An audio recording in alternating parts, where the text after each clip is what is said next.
Am I the a-hole for not quitting my job over a colleague's crush? I, 32 female, live with my partner, 44 male, and work in research. My primary colleague, 30 male, and I have worked together for about 2 years on a major project involving significant intellectual and labor contributions from us both. The project is expected to span at least another 2 years and is vital to both of our careers.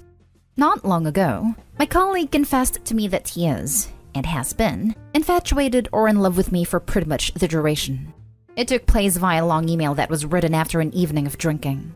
This was totally unexpected, but in retrospect there may have been some signs, but nothing that wouldn't just as easily be accounted for by a considerate personality.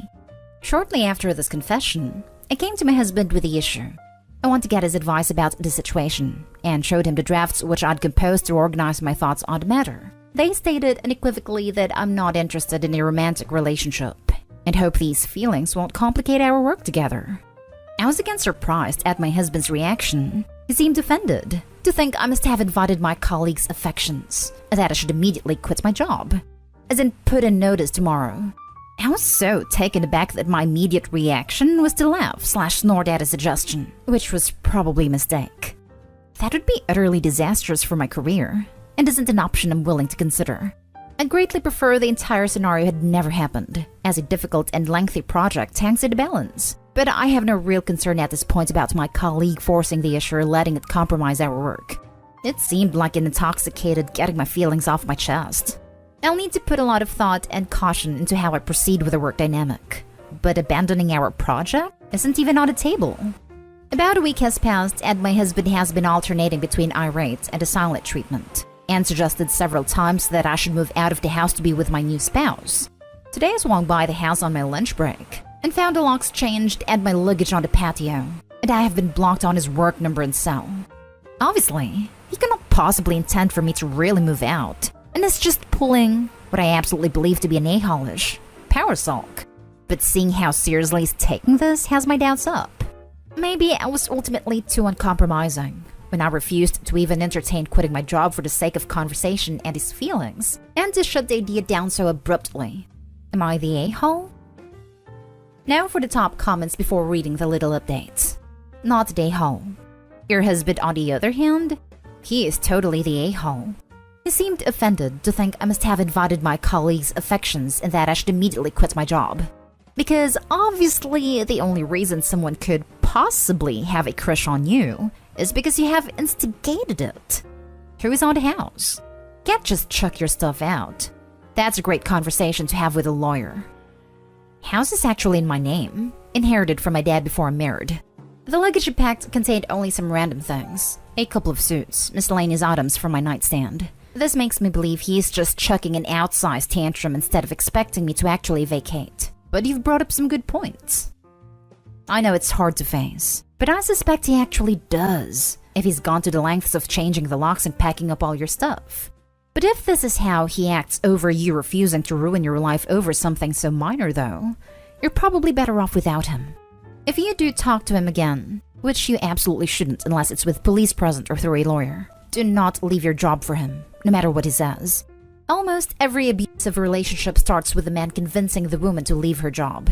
My horrible ex tried it, and thank God I didn't because it was my lifeline, and this behavior has mistreatment written all over it. Find a place to stay that he can't possibly know about and get a lawyer. Change any passwords he would know, especially anything tied to money or credit. Check with a lawyer before doing this with joint accounts though. Keep a charged cell phone on you at all times. Make sure a trustworthy person knows where you are, and consider getting some kind of self-defense tool. He may go insane when he realizes you're actually leaving and not begging for him back. Not the a-hole, obviously. He's actually in for a rude awakening if he tries to kick her out. His name is not on the house. It's her house she inherited. He has no stake to it and legally can't evict her. She can evict him though. He's throwing a tantrum because a coworker has a crush that clearly is not returned at all. And a good husband would never ever demand his partner to risk their entire career over this. I'm sure Opie knows how to handle her workplace stuff, so he needs to cool it. Though Opie, I agree with this. You need a lawyer, and to take some self-defense classes. Not just because you're a tantruming husband, it's a good idea to have the courses anyways. just in case the crush goes sideways, etc. Please be careful. Also, OP, not today haul. Your husband needs help desperately though. He is showing signs of abusive behavior. And now for the updates. Hubby called me. Long story short, he's been extremely anxious each day when I leave for work, and buckled from that pressure today. I'm welcome back home once I've quit my job, which is obviously still unacceptable. I am considering taking a week of accrued paid leave, which will hopefully result in an adult conversation with husband, as well as coming to a decision about how to best handle colleague. That failing, I'm hearing the word lawyer loud and clear throughout these comments. I'm grateful for all of the support and perspective. Update 2. I ended up calling my sister 38 female, something I avoided initially because I didn't want to stir the pot by involving family members who are already disliked by husband. I'm currently with her and cousin 35 male, who are both supportive.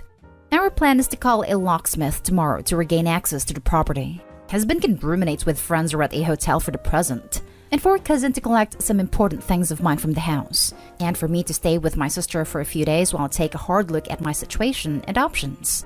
I'm not set on divorce at this point, but I definitely need to reassert some very basic boundaries before exploring further discussions with my husband. Thank you strangers on Reddit for helping me emerge from the emotional haze with some clarity.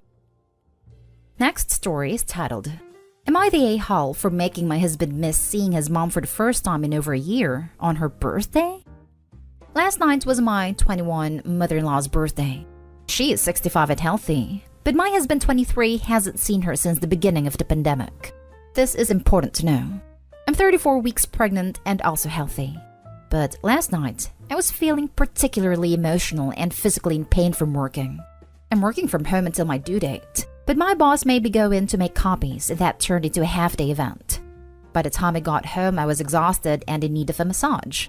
My husband was on his way out of his mom's dinner, and he was expecting me to meet him there. He was disappointed when I told him I wasn't going to go, but he understood.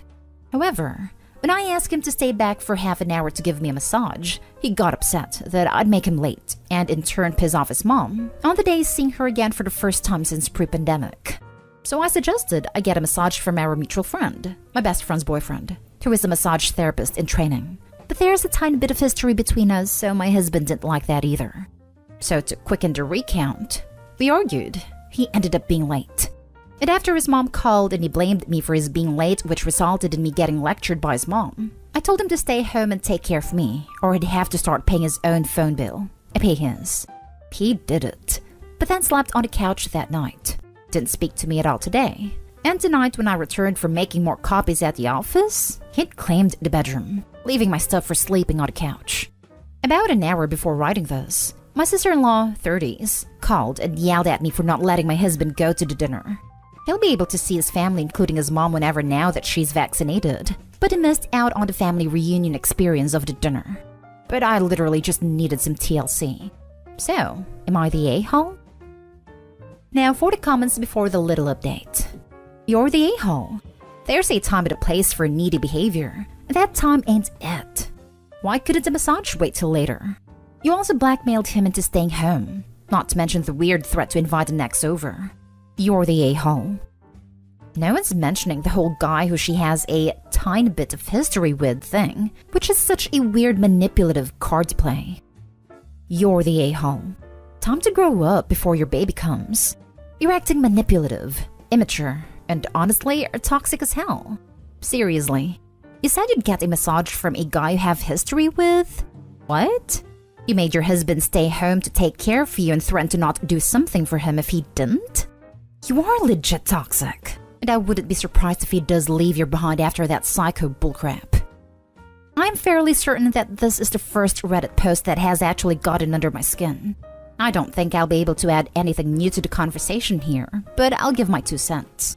First, you obviously think you're hot shot if you think that you have the power to threaten a grown man by not paying the phone bill. Providing phone service is a responsibility given to you in this relationship, and you don't get to just shrug your responsibilities because you don't get a damn massage. It's a stupid threat anyway. The man can go and get his own phone if he wanted to.